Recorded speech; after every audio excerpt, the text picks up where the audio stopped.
Sampah perkotaan, khususnya di tempat pembuangan akhir, banyak yang sudah melebihi kapasitasnya. Data Kementerian Lingkungan Hidup dan Kehutanan pada tahun 2022, jumlah produksi sampah di Indonesia mencapai 36.190.000 ton setahun dengan timbulan sampah harian rata-rata 99.151 ton. Di sini sampah itu bisa dimanfaatkan salah satunya untuk sumber energi ya. Jadi sampah itu bisa dimanfaatkan melalui teknologi landfill ya. Yang kedua itu dengan teknologi gasifikasi sehingga nanti pemakaian bahan bakar fosil itu bisa dikurangi. Yang pertama, terus yang kedua itu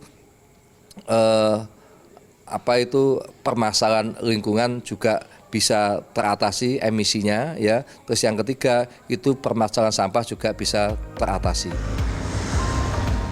Ya, perkembangan teknologi pun bisa mengolah sampah menjadi listrik.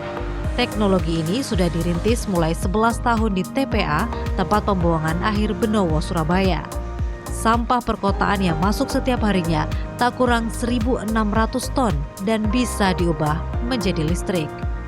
Teknologi gasifikasi salah satunya. Secara sederhana, sampah yang terletak di waste storage kemudian diambil dan dibakar dengan suhu berkisar 1.100 derajat Celcius. Gas yang dihasilkan pun menggerakkan turbin listrik. Beroperasi sejak 2012, perharinya proses ini pun mampu menghasilkan listrik 12 MW.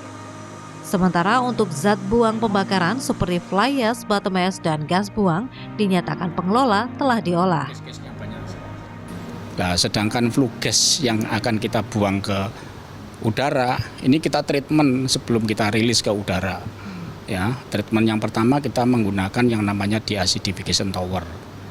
Ya, ini tujuannya apa?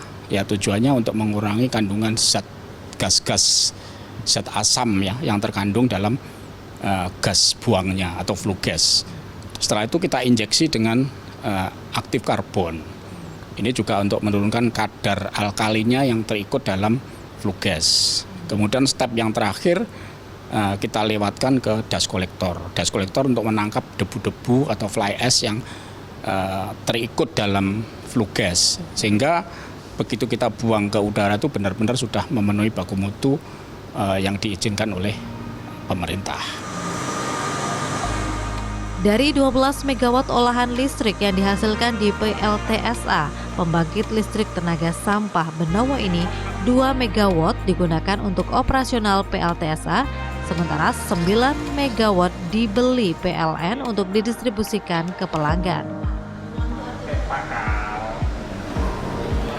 Listrik yang dihasilkan oleh PLTSA Benowo ini tidak serta-merta bisa langsung didistribusikan ke penggunanya karena memang harus ditampung dulu ke gardu induk Alta Prima.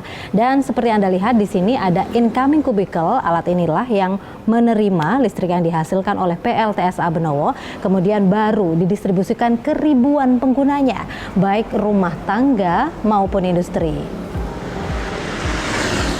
Terhitung hingga November 2023, listrik dari PLTSA Benowo ini didistribusikan ke 8.192 pelanggan yang tersebar di Surabaya dan Gresik. Hingga November 2023 secara kumulatif telah berkontribusi mendistribusikan listrik ini sebesar kurang lebih 31,9 juta kWh. Dengan rincian untuk Unit 1 PLTSA Benowo ini sebesar 3.178.010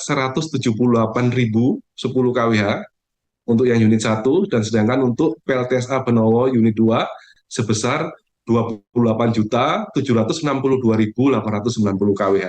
Jadi total kumulatif dari PLTSA Benowo sudah berkontribusi menyumbang energi listrik sekitar 31,9 juta kWh. Salah satu penerima manfaat listrik dari sampah ini adalah Pak Noy, pria asli Surabaya yang menggunakan listrik untuk usaha kantin makanannya. Kita sangat diuntungkan sekali dengan adanya pembangkit listrik tenaga sampah, otomatis suplai dari PLN pun juga tidak akan terhambat. Satu, yang kemudian untuk usaha kita terutama sangat berfungsi sekali, terutama kalau kita lagi nyimpen ikan, kemudian ikan segar, kita nyimpen ikan segar, udang atau es batu, itu sangat berguna sekali. Dan untuk masak nasi, kemudian untuk kipas angin juga. Di tengah tantangan penurunan emisi karbon, sampah pun bisa menjadi berkah. Dengan pengelolaan, sampah pun bisa menjadi penerang. Wida Subianto, Aga Dipa, Surabaya, Jawa Timur.